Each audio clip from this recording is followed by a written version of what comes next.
Welcome back to my channel. Hi ಮಾತಾರಿಗಳ. ಇವತ್ತು ಅನ್ನಕ್ಕೆ ಸೈಡ್ ಡಿಶ್ ಆಗಿ ಹಾಗೆ ದೋಸೆ ಚಪಾತಿಗೆ ತುಂಬ ಸೂಪರ್ ಆಗಿರುವಂಥ ಒಂದು ಗ್ರೇವಿನ ಮಾಡೋಣ. ಮಶ್ರೂಮ್ ಗ್ರೇವಿನ ಮಾಡ್ತಾ ಇದ್ದೀನಿ. ಚಿಕನ್ ಗ್ರೇವಿಗಿಂತಲೂ ಯಾವುದೇ ರೀತಿಯಲ್ಲಿ ಕಡಿಮೆ ಅನಿಸಲ್ಲ, ಅಷ್ಟು ಸೂಪರಾಗಿ ಇವತ್ತು ಮಶ್ರೂಮ್ ಗ್ರೇವಿನ ಮಾಡೋಣ ಬನ್ನಿ.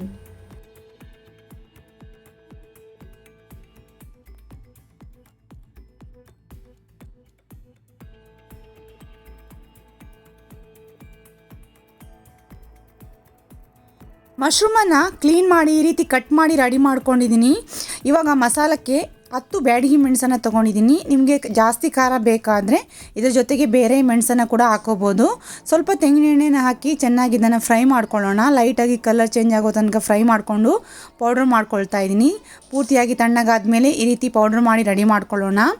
ಇವಾಗ ಇದೇ ಬಾಣಲೆಗೆ 2.5 ಸ್ಪೂನಷ್ಟು ಧನಿಯಾ, 1 ಸ್ಪೂನಷ್ಟು ಜೀರಿಗೆ, 1/4 ಸ್ಪೂನಷ್ಟು ಮೆಂತೆ, 1/4 ಸ್ಪೂನಷ್ಟು ಪೆಪ್ಪರ್, 1/4 ಸ್ಪೂನಷ್ಟು ಸೋಂಪು ಹಾಕಿ ಎಣ್ಣೆ ಹಾಕದೆ ಡ್ರೈ ಆಗಿ ಫ್ರೈ ಮಾಡ್ಕೊಳ್ತಾ ಇದ್ದೀನಿ. ನೋಡಿ, ಇವಾಗ ಇದು ಲೈಟಾಗಿ ಕಲರ್ ಚೇಂಜ್ ಆಗುತ್ತೆ, ಅಲ್ಲಿ ತನಕ ಇದನ್ನು ಚೆನ್ನಾಗಿ ಹುರ್ಕೊಳ್ಳೋಣ. ನೋಡಿ, ಇವಾಗ ಇದನ್ನು ಕೂಡ ತಣ್ಣಗಾದ್ಮೇಲೆ ಮಿಕ್ಸಿ ಜಾರಿಗೆ ಹಾಕಿ ಪೌಡ್ರ್ ಮಾಡ್ಕೊಳ್ತಾ ಇದ್ದೀನಿ. ಇವಾಗ ಇದೇ ಮಿಕ್ಸಿ ಜಾರಿಗೆ 1 ಈರುಳ್ಳಿನ ಕಟ್ ಮಾಡಿ ಹಾಕ್ಕೊಳ್ತಾ ಇದ್ದೀನಿ. ಜೊತೆಗೆ 3 ಟೊಮೆಟೊ ಹಣ್ಣು, ಇದು ಹುಳಿ ಇಲ್ಲ ಜಾಸ್ತಿ, ಅದಕ್ಕಿಂತ 3 ಟೊಮೆಟೊ ಹಣ್ಣು ಹಾಕ್ಕೊಳ್ತಾ ಇದ್ದೀನಿ. ಇದರ ಜೊತೆಗೇ ಸ್ವಲ್ಪ ಶುಂಠಿ ಹಾಗೆ 1 ಹಸಿಮೆಣಸು ಮತ್ತು ಬೆಳ್ಳುಳ್ಳಿನ ಹಾಕ್ಕೊಳ್ತಾ ಇದ್ದೀನಿ. 10 ಬೆಳ್ಳುಳ್ಳಿ ಹೆಸಳನ್ನು ಕೂಡ ಸೇರಿಸ್ಕೊಂಡು ಇದನ್ನು ನೈಸಾಗಿ ರುಬ್ಕೊಳ್ಳೋಣ. ಈ ರೀತಿ ಪೇಸ್ಟ್ ರೆಡಿ ಮಾಡಿಕೊಂಡ್ರೆ ಗ್ರೇವಿ ತುಂಬ ಚೆನ್ನಾಗಿ ಬರುತ್ತೆ. ನೋಡಿ, ನೈಸಾಗಿ ರುಬ್ಬಿ ರೆಡಿ ಮಾಡ್ಕೊಂಡಿದ್ದೀನಿ. ಇವಾಗ ಬಾಣಲೆಗೆ 3 ಸ್ಪೂನಷ್ಟು ತೆಂಗಿನ ಎಣ್ಣೆ, ಬೇರೆ ಎಣ್ಣೆಯಲ್ಲಿ ಕೂಡ ಇದನ್ನು ಮಾಡ್ಕೋಬೋದು. ಹಾಗೆ ಗರಂ ಮಸಾಲವನ್ನು ಸ್ವಲ್ಪ ಎಲ್ಲವನ್ನು ಹಾಕ್ಕೊಳ್ತಾ ಇದ್ದೀನಿ. 3 ಈರುಳ್ಳಿನ ಸಣ್ಣದಾಗಿ ಕಟ್ ಮಾಡಿಕೊಂಡು ಜೊತೆಗೆ 2 ಹಸಿಮೆಣಸನ್ನು ಕೂಡ ಸೇರಿಸ್ಕೊಂಡು ಚೆನ್ನಾಗಿ ಇದನ್ನು ಫ್ರೈ ಮಾಡ್ಕೊಳ್ಳೋಣ. ಕಲರ್ ಚೇಂಜ್ ಆಗೋ ತನಕ ಇದನ್ನು ಫ್ರೈ ಮಾಡ್ಕೋಬೇಕು. ಇವಾಗ ರುಬ್ಬಿರುವಂಥ ಮಸಾಲವನ್ನು ಹಾಕಿ ಮತ್ತೆ ಇದನ್ನು ಮಿಕ್ಸ್ ಮಾಡ್ಕೊಳ್ಳೋಣ. ಈ ಮಸಾಲವನ್ನು ಎಷ್ಟು ಚೆನ್ನಾಗಿ ನಾವು ಫ್ರೈ ಮಾಡ್ಕೊಳ್ತೀವೋ ಅಷ್ಟು ಸೂಪರಾಗಿ ಗ್ರೇವಿ ಬರುತ್ತೆ. ಇದನ್ನು ಪೂರ್ತಿಯಾಗಿ ಡ್ರೈ ಆಗೋ ತನಕ ಫ್ರೈ ಮಾಡ್ಕೊಳ್ಳೋಣ. ಸ್ವಲ್ಪ ಹೈ ಫ್ಲೇಮಲ್ಲಿ ಫ್ರೈ ಮಾಡಿಕೊಂಡ್ರೆ ಚೆನ್ನಾಗಿರುತ್ತೆ. ಸ್ವಲ್ಪ ರುಚಿಗೆ ತಕ್ಕಷ್ಟು ಉಪ್ಪನ್ನು ಸೇರಿಸ್ಕೊಂಡು ಮತ್ತೆ ಇದನ್ನು ಫ್ರೈ ಮಾಡ್ಕೊಳ್ತಾ ಇದ್ದೀನಿ. ನೋಡಿ, ಇವಾಗ ಇದು ಪೂರ್ತಿಯಾಗಿ ಡ್ರೈ ಆಗಿದೆ. ಇವಾಗ ಇದಕ್ಕೆ ಒಂದೊಂದಾಗಿ ಮಸಾಲವನ್ನು ಸೇರಿಸ್ಕೊಳ್ಳೋಣ. ಆವಾಗಲೇ ಪೌಡರ್ ಮಾಡ್ಕೊಂಡಿರುವಂಥ ಚಿಲ್ಲಿ ಪೌಡ್ರನ್ನು 2.5 ಸ್ಪೂನಷ್ಟು ಹಾಕೊಂಡಿದ್ದೀನಿ. ಜೊತೆಗೆ ಮಸಾಲವನ್ನು ಕೂಡ ಹಾಕ್ಕೊಂಡು ಚೆನ್ನಾಗಿ ಫ್ರೈ ಮಾಡ್ಕೊಳ್ಳೋಣ. ಖಾರ ಬೇಕಾದರೆ ನೀವು ಹೆಚ್ಚು ಕಮ್ಮಿ ಮಾಡ್ಕೋಬಹುದು, ನಾನು ಇಷ್ಟನ್ನೇ ಹಾಕ್ಕೊಳ್ತಾ ಇದ್ದೀನಿ.